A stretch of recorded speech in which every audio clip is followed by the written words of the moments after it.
guys can be present with me today and maybe put down your pens and pencils and don't really critique me during the presentation, but after, I love that. But to set the stage, this topic is very for our being, for our heart, and not necessarily for our mind.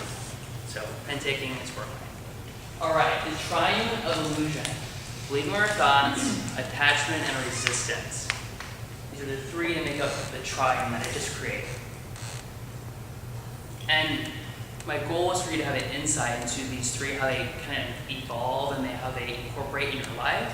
Maybe you can have an insight into your own experience. Maybe see where you're living in illusion, where you might be able to live more in reality. Alright, language is a label of reality, not reality itself. We miss this all the time. And a quick little story would be, I was at my house one day and I was eating an orange just like this guy. And I opened the door and I'm like, oh, I see this little dude and he goes, oh, my name's Steve the alien. I'm like, oh, hey Steve, and I shook his hand. He's like, can I come inside? I'm like, oh, sure, come on inside, Steve. And he's like, well, what are you doing with the orange? Well, I'm eating an orange. It's like food on Earth. That's what we eat here. And he's like, well, what does it taste like? I'm like, well, it's juicy. It's not quite sour like lemons are really sour. It makes your taste kind of like this. He's like, what's sour? I'm like, well, I don't know. It's like this taste that kind of you don't really like. But orange is more juicy and it's yummy. And then he's like, well, what's that?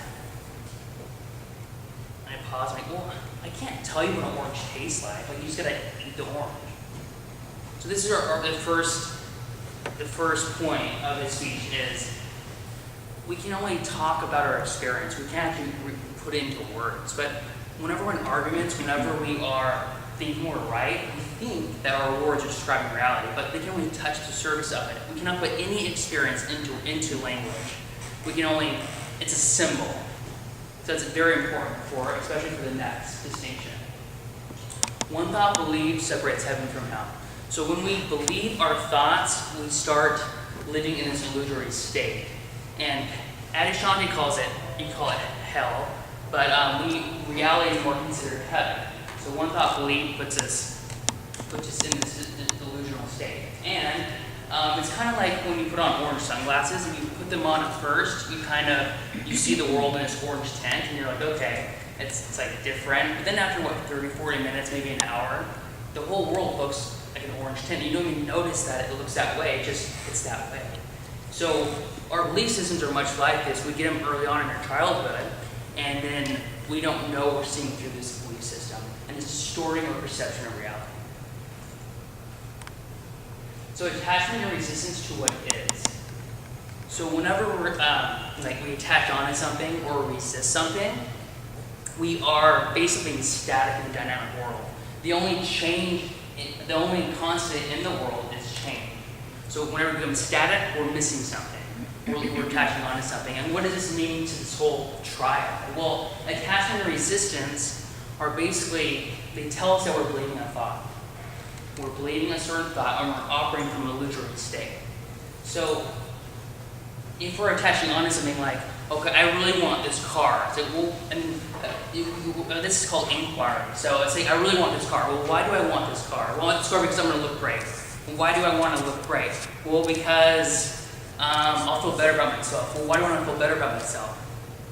Well, because I think I'm not worthy, or I'm not good enough. That's a thought I'm believing. And it's getting the thought I'm believing, if we do inquire, we can find it. And that's what's leading to us with our attachment or resistance. So the triune all come together. So attachment and resistance tells us, okay, we need to do some inquiry and find the tinted veil that we're living through in illusion. So Jesus says, I tell you the truth, you must change and become like little children. If you don't do this, you'll never enter the kingdom of heaven. So another little story is a child who was walking outside, about 3 or 4 years old, and he goes, oh, look at that. And his father says, oh, that's called a bird. And once a child is told that thing flapping its wings is a bird, you'll never see a bird again. What does that mean?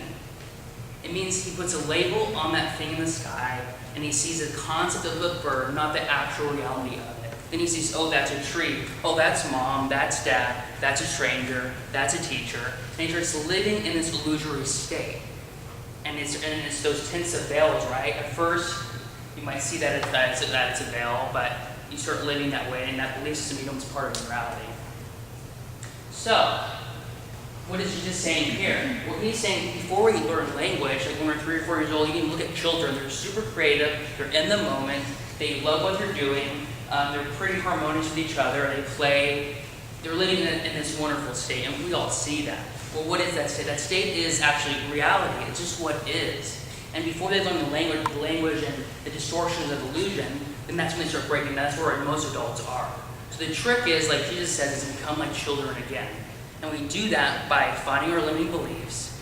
Through attachment and resistance, we can see those, and we can start transcending those. And the biggest flame of karma and of belief systems is really awareness. And so when we look and we do the inquiry, we don't need to do anything else but just be aware.